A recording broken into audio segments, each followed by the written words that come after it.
በእንግሊዝ ፕሪሚየር ሊግ የ32ኛ ሳምንት ዛሬ የሚደረጉ ጨዋታዎችን እንመልከት። ቀድሞ 8:30 ላይ ማንቸስተር ሲቲ ከክሪስታል ፓላስ ይጫወታሉ። ጥቂት ስለዚህ ጨዋታ እናንሳ።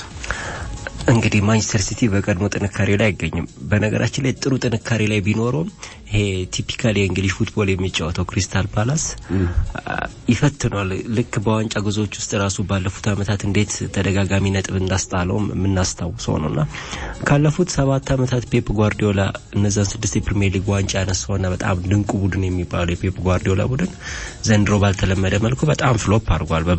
በብዙ መለኪያዎች ወርዶ የታየበት ነው ማለት እንችላለን። በማንቸስተር ደርቢ ማንቹሪያን ደርቢ ላይ እንዴት ዝግ ያለ ኢንቴንሲቲ እንደሚጫወቱ ክሬቲቪቲያቸው በጣም ደካማ እንደነበረ ማጥቃታቸው ማንቸስተር ሲቲ ባልተለመደ መልኩ በጣም በብዙ መልኩ ተዳክሞ የታየበት እንቅስቃሴ ያሳይቷልና የጓርዲዮላ ቡድን መሰረታዊ ለውጦች የሚያስፈልጉት ይመስላል። በክረምት ላይ ደግሞ ጎቬያናና ፔፕ ጓርዲዮላ አጠቃላይ ስታፋቸው ቡድኑን እንደ አዲስ የማዋቀር ስራ የሚጠብቃቸው ይመስለኛል። ክሪስታል ፓላስ ደግሞ የነ ኤብሬቺዜ ወደ በጥሩ አቋም ላይ መገኘት ሌሎችም ተጫዋቾች በጥሩ አቋም ላይ መገኘት በቅርብ ጨዋታዎች ላይ ተደጋጋሚ ጨዋታዎችን እያሸነፉ ይገኛሉ።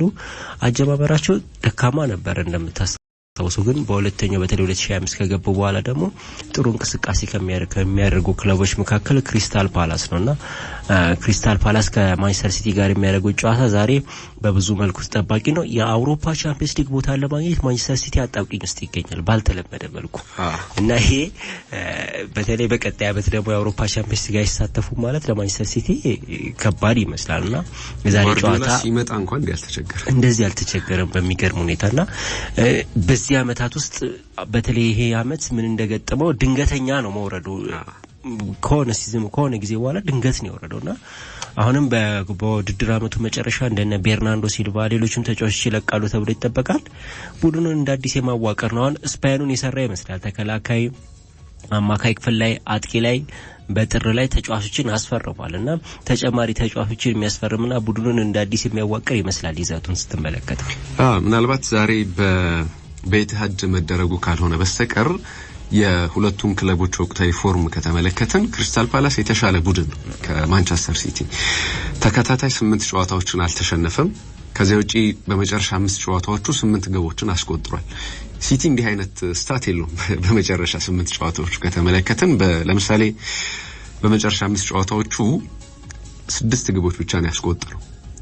ምናልባት ለማንቸስተር ሲቲ ከዚህ የውድድር አመት በፊት በነበሩት 2 እና 3 አመታት ቢሆን በአንድ ጨዋታ አሊያም በሁለት ጨዋታ የሚያስቆጥራቸው የግብ መጠኖች ናቸው። እነዚህ እንደ ቲም ሁሉ ነገሩን ያጣ ያለ ይመስላል። ነገሮች ከሆነ ጊዜ በኋላ ነው እንዳልከው የተቀለበሱት። የሚቀርቡ ምክንያቶች አሉ። አንደኛው የራሱ የጓርዲዮላ የግል ህይወቱ ጥሩ ሂደት ላይ አይደለም።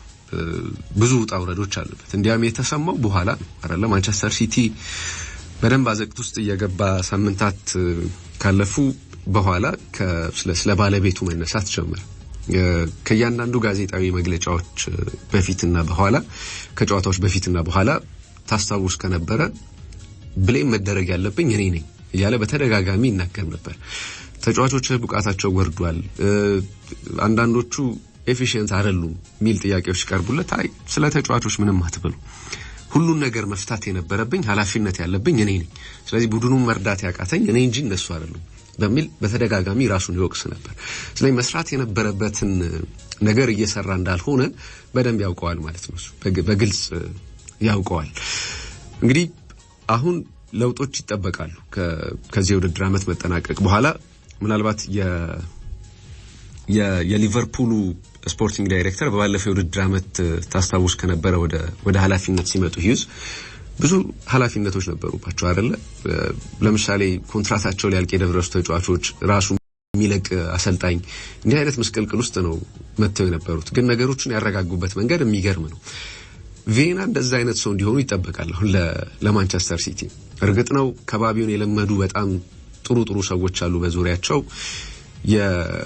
እሳቸው ተክተዋቸው የሚመጡት ቀድሞ የነበሩት ኃላፊ ቺጊ ቤግሪስቴን የተለዩ ሰው ናቸው።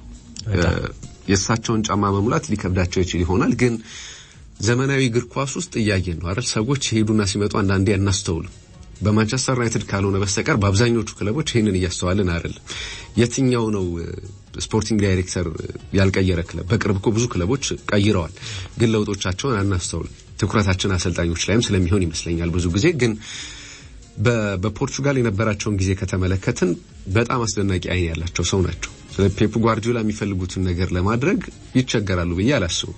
በተለይ ጥሩ ፋይናንስ ያለው ክለብ ውስጥ ነው የመጡት እና የሚፈልጉትን ነገር ለማድረግ ከገንዘብ ጋር የተገናኘ ምንም አይነት ችግር የለባቸው። የምልመላ ስርዓቱ በጣም አስደናቂ ነው።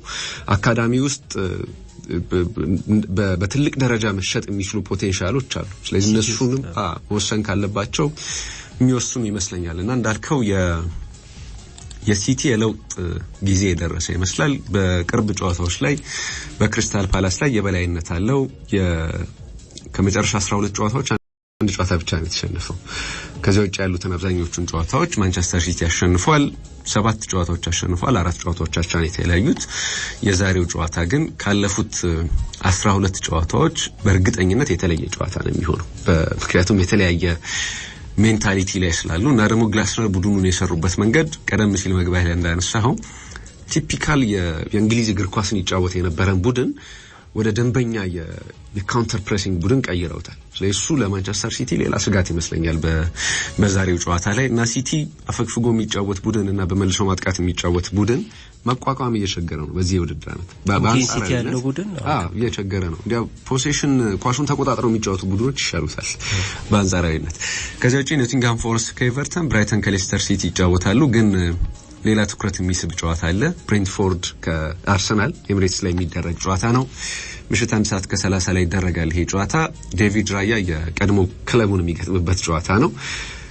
ከዚያ ውጪ ባለፉት 3 አመታት ምናልባት በሊጉ በጣም የሚሞገሱት አሰልጣኝ ቶማስ ፍራንክ በኤሚሬትስ ምን አይነት ነገር ሊያሳዩን ይችላሉ የሚለው ይጠበቃል።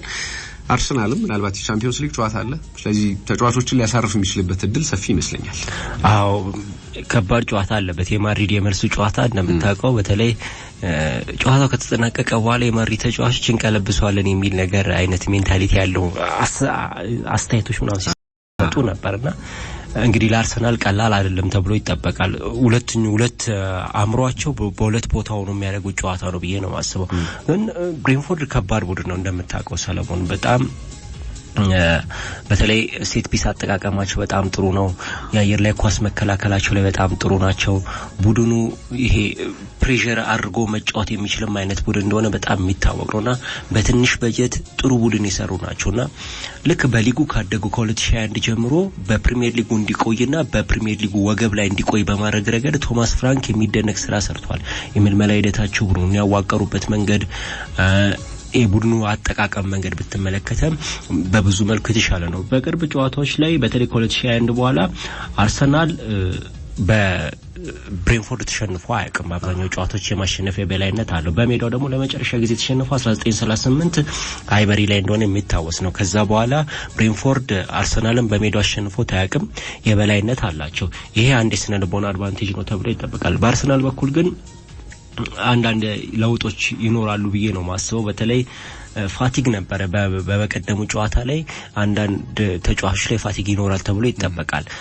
እንደነ ጆርጊን የመሳሰሉ ተጫዋቾች በዛሬ ጨዋታ ላይ ምናልባት በቋሚ አሰላለፍ ሊጀምሩበት የሚችልበት እድል ሊኖር ይችላል። ምክንያቱም እንደነ ቶማስ ፓርቴ ለበርናቢው ጨዋታ ወይም ለሪያል ማድሪድ ጨዋታ ላይ ለማሳለፍ ታሳቢ ያደረገ እንቅስቃሴ ሊያደርጉ ይችላሉ።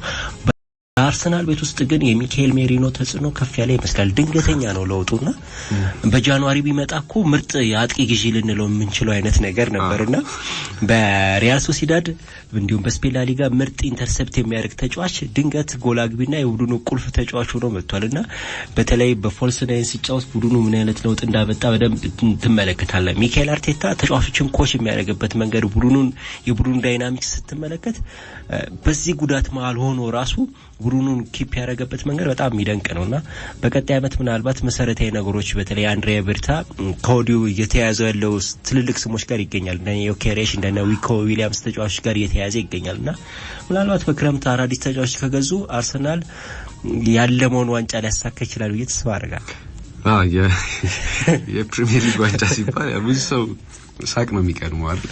ስለ አርሰናልና ስለ ዋንጫ ሲነሳ ግን የተለወጠበትን መንገድ ያለ ማድነቅ አንችልም። እንዲያውም ጥሩ አጋዥ የሚመስለኝ ቶማስ ፍራንክ ከዛሬው ጨዋታ ቀድሞ የሰጡት አስተያየት ይመስለኛል አርሰናል ለውጦችን ሊያደርግ ይችላል እና በአንጻራዊነት ይሄ ቤስት የሚባለውን ላይና ፒዞ ላይ ገባ ይችላል እሱ እንዴት ነው ለእናንተ አይረዳችሁም ወይ የሚል ጥያቄ ቀርቦላቸው አይ እንደዛ አይደለም ብለዋል በየትኛውም ተጫዋች ቢጫወት የትኛውም ተጫዋች ቢቀየር አርሰናል ግልጽ ሲስተም አለው እና እኛን የሚፈትነን ሲስተሙ እንጂ ተጫዋቾች ግላዊ ተጫዋቾች አይደሉም ስለዚህ እንደዚያ አናስብም እንደዚያ ያሰማን የሚል አስተያየታቸውን ሰጥተዋል ግን ቅድም ስለ ቶማስ ፍራንክ ስታነሳ በፕሪሚየር ሊጉ ከሳቸው ከተጠቀሙ ክለቦች መካከል የዛሬ ተጋጣሚያቸው አርሰናል አንዱ ነው ምርጥ ግብ ጠባቂ ሰጥተውታል ምናልባት ወደ ፕሪሚየር ሊግ ባይመጡና ቶማስ ፍራንክ የሚመሩት ቡድን ውስጥ ባይሆን ላናይ እንችላለን ወደ አርሰናል መጥቶ ከዚያ ውጪ የሴት ፒስ አሰልጣኝ የሰጧቸው እነሱ ናቸው እንደምታውቀው ያ በጣም ድንቅ ቡድን ነው ማነው ብሬንትፎርድ የቆመ ኳስ ላይ በጣም ድንቅ ስራውን ሲሰሩ ከነበሩ ሰዎች መካከል ሆቨር አንደኛው ነበር በዚያ በነበረበት ወቅት ላይ ግን እንደ ቡድን የተለየ ስልት እንዳላቸው እሱ ከወጣም በኋላ እያየን ነው ግን የሱ መምጣት አርሰናል ምን ያህል እንደለወጠው ደግሞ በሴት ፒስ አይተናል ስለዚህ ጥሩ የሴት ፒስ ቲሞች የሚገናኙበትም ጨዋታ ጭምር ነው የዛሬው ፕሪሚየር ሊጉ ጨዋታ ምሽት 1:30 ሲል ይሄ ጨዋታ ይደረጋል ከዚያ ውጪ በሌሎች ሊጎች ለዚህ ወሳኝ ጨዋታዎች አሉ ዛሬ የሚደረጉ ደር ክላሲከርን ብናነሳ ቀድመን ደስ ይለኛል በሙኒክ እና በቦሩሲያ ዶርትመንድ መካከል ዛሬ ጨዋታው ይደረጋል ምናልባት የዋንጫ ጨዋታ አይደለም ግን ዓለም ላይ ከሚጠበቁ ደርቢዎች መካከል አንደኛው ይሄኛው ደርቢ ነው ኤል ክላሲኮ እናነሳለን የማንቸስተር ደርቢ እንላለን የለንደን ደርቢዎችን ሁለት ሶስት ደርቢዎችን እናነሳለን ከዚያ ውጪ በጣሊያን የሮም ደርቢና የደርቢ ዴላ ማዶኒና እናነሳለን እና በዓለም እግር ኳስ ላይ ከምንጠራቸው ጥሩ የደርቢ ጨዋታዎች መካከል አንደኛው ይሄ ነው የእርስ በርስ ግንኙነቶቻቸው በአብዛኛዎቹ በባየር ሙኒክ ቢጠናቀቁም ግን አንዳንድ በቀጣይ ዓመት ለባየርን የሚጫወቱ ተጫዋቾችን የምናይበትም ጨዋታ ስለሚሆን በዶርትመንድ በኩል ማለት ነው ጥሩ ፉክክር የሚታይበት እና የሀገሪቱ የእግር ኳስ አፍቃሪያን አብዛኞቹ የባየርን ጠል ናቸው እንደምታውቀው እና በቡንደስሊጋው ካሉ ከ17ቱ የተቀሩት ክለቦች በሙሉ ከባየርን አንቲ ሆነው የሚመለከቱት ጨዋታ ነው ይሄኛው ጨዋታ እንግዲህ የዋንጫ ድል አሁንም ሌቨርኩሰን ያለው እንደምታውቀው ባየርን አነሱ አንልም ግን ዶርትመንድ በቀጥታ ከዚህ በፊት እንደምናውቀው የዋንጫ ፉክክር ውስጥ ሆኖ የሚያደርገው ጨዋታ ስላልሆነ ግምቱ አነስተኛ ሊሆን ይችላል ግን ደግሞ ይጠበቃል ቦሩሲያ ዶርትመንድ ዘንድሮ ውድድር ዘመን በተለይ በኖርዊች ሳይናም አሰልጣኝነት ዘመን በጣም ከፍተኛ መስቀልቅል ውስጥ የገቡበት እንደሆነ የሚታወቅ ነው ኒኮ ኮቫችን አዲስ አሰልጣኝ አድርገው ቀጥሯል ቡድኑ በአንዳንድ ጨዋታዎች ላይ ለውጦች አሉት ነገር ግን በነገራችን ላይ ደር ክላሲክ ከ2013 በኋላ ይሄን ያህል በጣም ሰፍ ብለ የምታያቸው ጨዋታዎች የሉም ያው ፉክክሩ እንዳለ ሆኖ ማለት ፉክክር መጠኑ ጥሩ ቢሆንም እንደምታውቀው በኤርገን ክሎፕ ዘመን በዛ ትልልቅ ጨዋታዎች ባየንበት ዘመን የጣም ልክ አሁን እናያለን ማለት በጣም ከባድ ነውና በተለይ ቦሩሲያ ዶርትመንድ ወሳኝ ተጫዋቾቹ በባየር ሙኒክ እንዴት እንደተነጠቁበትና የውድድር መንፈሱ ምንድነው በሊጉ ጠንካራ ተፎካካሪ እንዲሆን አንደኛው አስተዋጽኦ ካደረጉት ክለቦች መካከል ባየር ሙኒክ ነው ባየር ሙኒክ ቦሩሲያ ዶርትመንድን ብቻ አይደለም ሌሎች ክለቦች ላይ እያደረገ ያለው ኢንቮልቭመንት በጣም ከባድ ነውና ከባየር ሙኒክ ጥላ መውጣት አልቻለም አብዛኛው የጀርመን ቡንደስሊጋ ክለቦች ዘንድሮ ካምፓኒን ከቀየረ በኋላ ጥቂት መሻሻሎችን አሳይቶ እንዴት ቡንደስሊጋውን መምራት እንደጀመረ አይተናልና አሁንም ቢሆን በቡንደስሊጋ ያላቸው የበላይነት ከፍ ያለ ነው ባየር ሙኒክ እንደውም እነሱ የሚፈልጉት በአውሮፓ መድረኮች ላይ ጠንካራ ተፎካካሪ መሆን የአውሮፓ ቻምፒየንስ ሊግ ስኬትን ማሳካት ቀዳሚ ክለቡ አላማ እንደሆነ በተደጋጋሚ ጊዜ ሲናገሩ ተመልክተናል በዛሬ ጨዋታ ግን በባየር ሙኒክ ቤት ውስጥ ጉዳቶች ወሳኝ ጉዳቶች አሉት በተለይ እንደምታስታውሰው የጃማል ሙሲያላ በጨዋታ አለመኖር እንዴት ቡድኑ ላይ ከባድ ተጽዕኖ እንደሚፈጥር የሚታወስ ነው ሌሎችም እንደነ ኪንግስሊ ኮማ ሌሎችም ተጫዋቾች ጉዳት ላይ ይገኛሉ በዛሬ ጨዋታ ላይ ምናልባት ኒኮ ኮቫች በካውንተር አታክ ወይንም ደግሞ ቡድኑ ወደኋላ በጥልቀት በመከላከል የሚያገኛቸውን እድሎች ለማስቆጠር የሚሞክርበት ነው ተብሎ ይታሰባል ካምፓኒ በጣም አብዝቶ ለኳስ ቁጥጥር የሚጨነቅ እያንዳንዷን የሜዳው ክፍል ለመቆጣጠር የሚፈልግ አይነት ቡድን በመስራት የሚታወቅ ነው የፔፕ ጓርዲዮላ ተጽዕኖ በብዙ ያረፈበት ነው በተለይ ቀዳሚ የፔፕ ቡድኖች መገለጫ ባህሪያቶች በስቲቨን ካምፓኒ ቡድን ውስጥ በደንብ ትመለከታለህ። በዛሬ ጨዋታ ላይ ምናልባት እንደነዚህ አይነት ነገሮች ልንመለከት እንችላለን። ሰው ምንድነው ፔናልቲ የጥሩ ኳስ የሚቆጣጠር ቡድን መገለጫ ነው ይባላል አይደል? ብዙ ፔናልቲዎች የምታገኝ ከሆነ ዳኛ ከሚሰራልህ ፌቨር ውጪ ብዙ ጊዜ ኳስ ትቆጣጠራለህ ማለት ነው። እና እሱን የሚያሳየው ባየር ሙኒክ በዚህ የውድድር ዓመት በቡንደስሊጋው ከፍተኛ ፔናልቲ ያገኘው ቲም እሱ ነው። 10 የፍጹም ቅጣት ምቶች አግኝቷል በዚህ የውድድር ዓመት። ስለዚህ ኳስ እየተቆጣጠረ የሚጫወት ቡድን ስለመሆኑ የሚያሳይ ይመስለኛል። ግን ቪንሴንት ኮምፓኒ በትክክል ባየር ሙኒክ የሚፈልገውን ነገር እየሰጠ ነው ወይ የሚል ጥያቄ የምናነሳ ከሆነ ምንም ጥያቄ የለውም። ቲያጎ ሞታ ከዩቬንቱስ ሲሰናበት እንዴት እንደመረጡ ገርሞኛል ብሏል አይደል ስፖርቲንግ ዳይሬክተሩ። አሁን ኮምፓኒ የሚሰናበት ከሆነ እንዲህ የሚሉ ሰዎች የሚበዙ ይመስለኛል። መጀመሪያም እንዴት መረጡት የሚለው የብዙዎች ጥያቄ ይመስለኛል። በቅርብ ሾንዳይች የሰጡት አስተያየት ለዚህ ጥሩ ምሳሌ ይመስለኛል። ከሳቸው ጋር እሳቸው በበርንሌይ ከነበራቸው ጊዜ ጋር አነጻጽረው ተችተውታል። ለምሳሌ እኔ በበርንሌይ አሰልጣኝ ሳለሁ በ2014 9 ሚሊዮን ፓውንድ ብቻ ነው ያወጣነው በፕሪሚየር ሊጉ ስንጫወት። ከዚያ በኋላ 33 ነጥቦችን ይዘን ወደ ሻምፒዮንሺፑ ወረድን። ቪንሴንት ኮምፓኒ 127 ሚሊዮን ፓውንድ አውጥቷል ወደ ፕሪሚየር ሊግ ሲመጣ ከበርንሌይ ጋር። ከዚያ በኋላ ይዞ ያጠናቀቀው 24 ነጥቦችን ነው። ቀድሞ ልክ እንደ ሳውዛምፕተን እንደ ዘንድሮ ከሊጉ መውረዱን አረጋገጠ።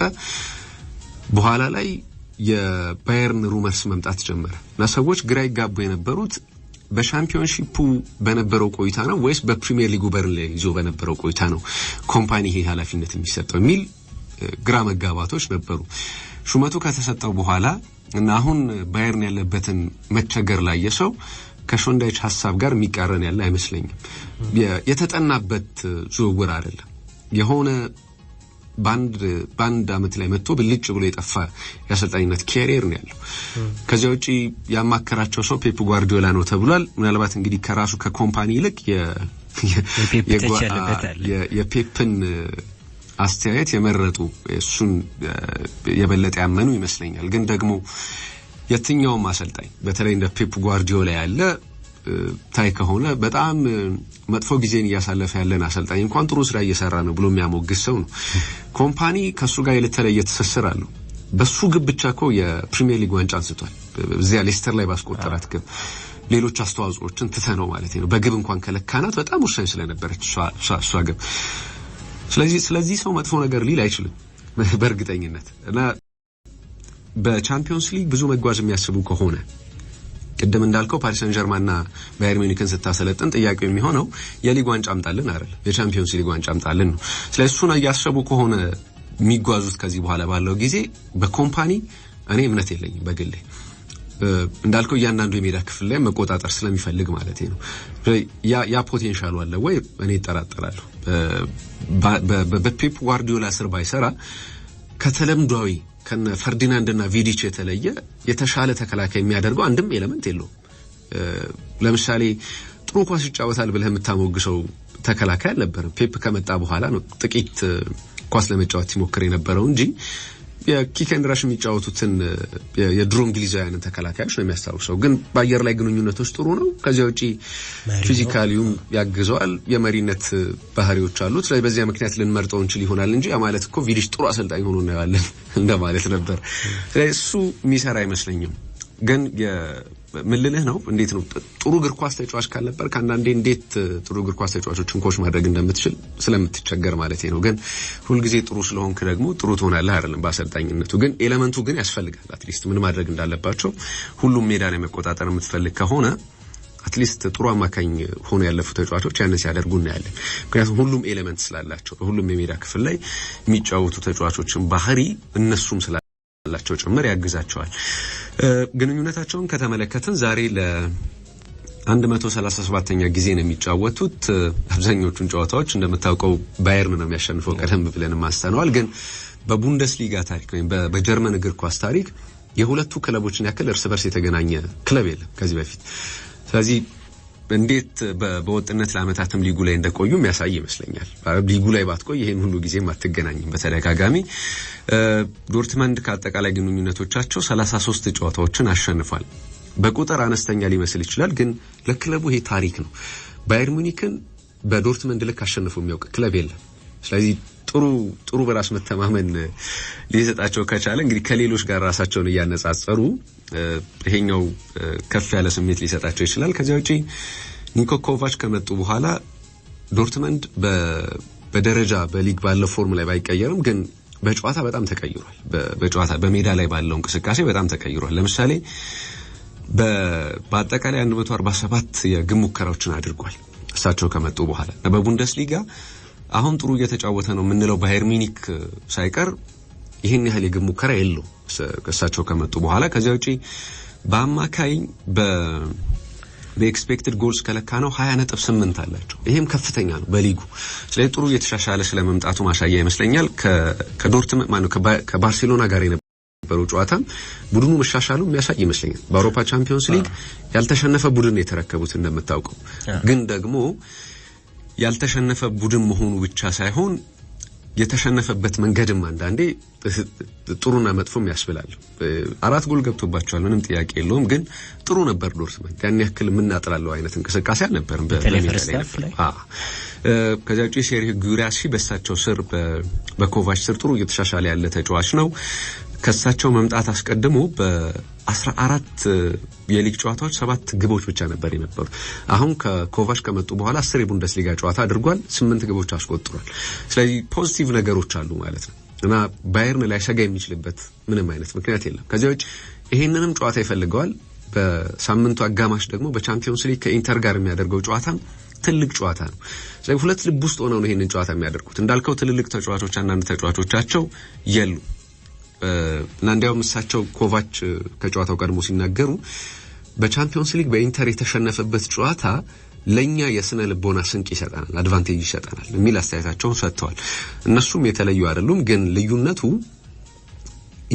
ኢንተር በሜዳው ነው ባየርን ያሸነፈው፣ ከሜዳቸው ውጪ ነው ዶርትመንድ የተሸነፈው። ስለዚህ የተለያየ ሜንታሊቲ አለ ማለት ነው። ከዚያ ውጪ በሜዳው መሸነፍ እንደሚችልም ኢንተር አሳይቷል እና ጥሩ ስነ ልቦና ይሆነናል የሚል አስተያየታቸውን ሰጥተዋል። ቪንሴንት ኮምፓኒ ግን ከዚያ ሽንፈት ለማገገም ነው የሚጫወተው የሚል አስተያየቱን ሰጥቷል። ሌላ ዛሬ ከሚደረጉ ጨዋታዎች መካከል በፈረንሳይ ሊግ ሞናኮ ከማርሴይ 12 ሰዓት ላይ የሚያደርጉት ጨዋታ ይጠብቃል። ምናልባት ይሄኛው ጨዋታ የባየርንና የዶርትመንድ ጨዋታ ምሽት 1 ሰዓት ከ30 ላይ ነው የሚደረገው። ስለ ሞናኮና ማርሴይ ጥቂት ነገር እንበል። በሊጉ 2ኛና 3ኛ ደረጃ ላይ ሆነው የሚገናኙ ክለቦች ናቸው። ዋንጫው አብቅቷል፣ ግን ደግሞ የተሻለውን ደረጃ ይዞ ለማጠናቀቅም ቢሆን ኢንተርቴን የሚያደርግ ጨዋታ ይመስለኛል። እንደምታውቀው የሊግ ያንድ ፈረስ ግልቢያ ነው ብዬ ነው መናገር የምችለው።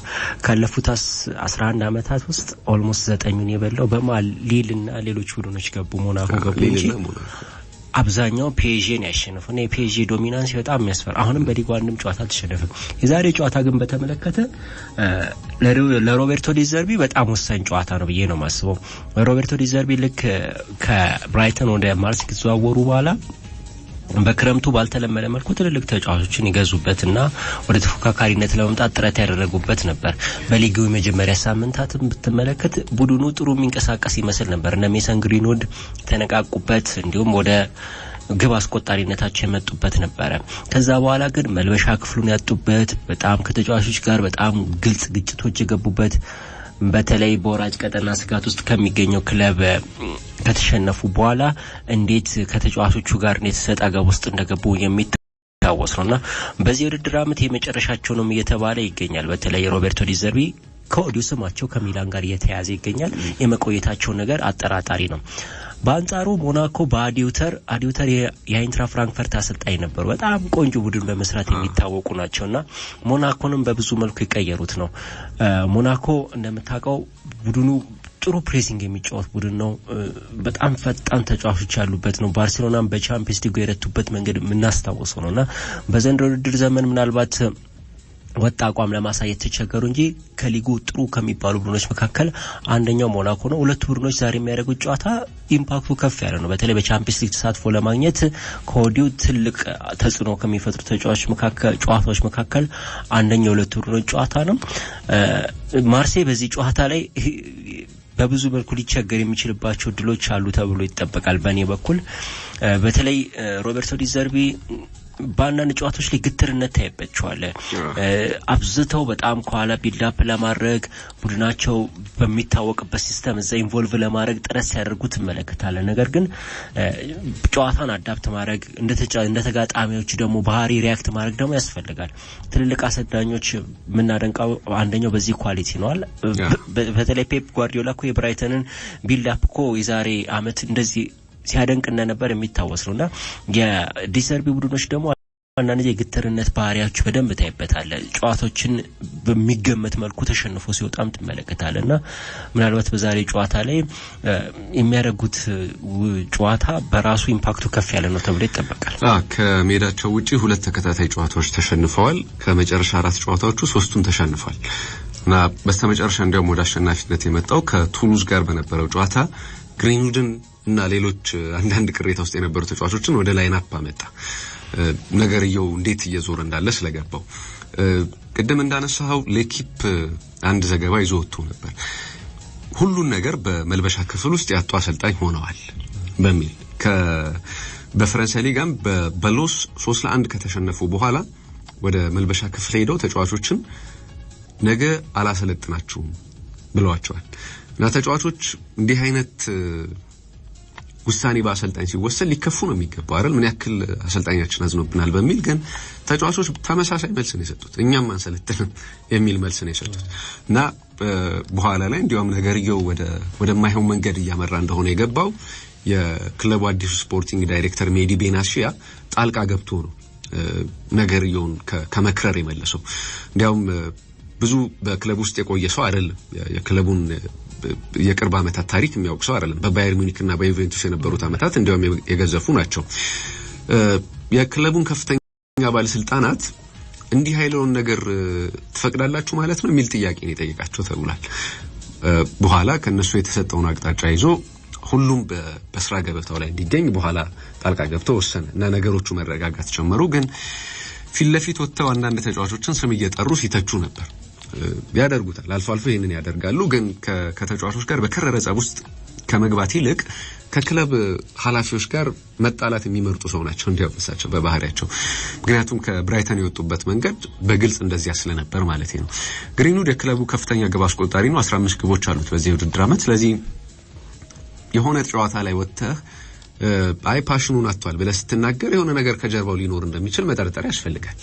ስለዚህ እሳቸው ምንም ነገር ግምት ውስጥ ባላስገባ መንገድ ተናገሩ። በኋላ ላይ ሲመልሱት ጥሩ ልምምድ ላይ ጥሩ ሞራሉ ተመልሶ አይቻለሁ ስለዚህ ይጫወታል ብለው ደግሞ ተመልሰው ማስተባበያ ሰጡ። ግን ሁሉ ነገር አሁን በማርሴይ በመጀመሪያዎቹ 3 እና 4 ወራት የገነቡት ነገር በሙሉ የፈረሰ ይመስለኛል።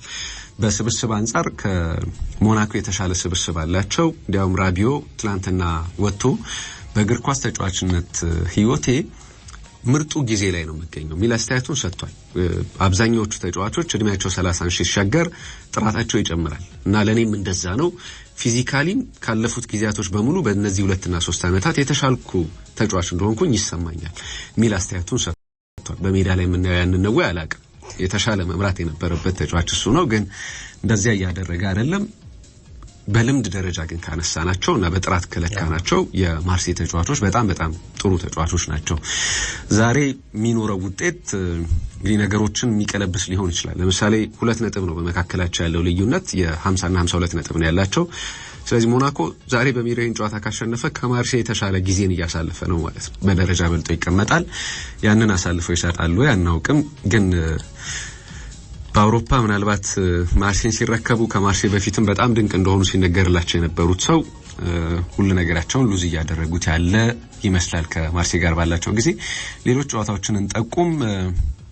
በዚያው በፈረንሳይ ሊጋም ቱሉዝ ከሊል ይጫወታሉ። ስትራስቡርግ ከኒስ የሚያደርጉት ጨዋታ ይጠበቃል። በቡንደስሊጋ ቀደም ሲል የባየርንና የዶርትመንድን ጨዋታ አንስተናል። ሌቨርኩሰን ከኡኒየን በርሊንም ቀድሞ ይጫወታል ዛሬ። ስለዚህ የነጥብ ልዩነቱን ለማስፋት የሚያግዘው ከሆነ እንግዲህ ቀድሞ ስለሚጫወት የሚያስመዘግበውን ውጤት አይቶ በተለይ አሸንፎ የሚገባ ከሆነ ባየርን ላይ ጫናው ከፍ ስለሚል ይሄ ይጠበቃል። ቬኔዚያ ከሞንዛ፣ ኢንተር ከካሊያሪና ዩቬንቱስ ከሌቼ በጣሊያን ሴሪያ የሚደረጉ ጨዋታዎች ናቸው። ምናልባት ትላንትና ምሽት የተደረጉ የአንዳንድ ጨዋታዎች አሉ። እነሱን ውጤት ለአድማጮች ለማስታወስ በጣሊያን ሴሪያ ኡዲኒዜ በሜዳው በኤሲ ሚላን 4-0 ተሸንፏል። በጀርመን ቡንደስሊጋ አርቢ ላይፕዚግ ቮልፍስበርግን ከሜዳው ውጪ 3-2 አሸንፏል። በፈረንሳይ ሊጋ ሬም ሎስን 2-0 በሆነ ውጤት አሸንፏል።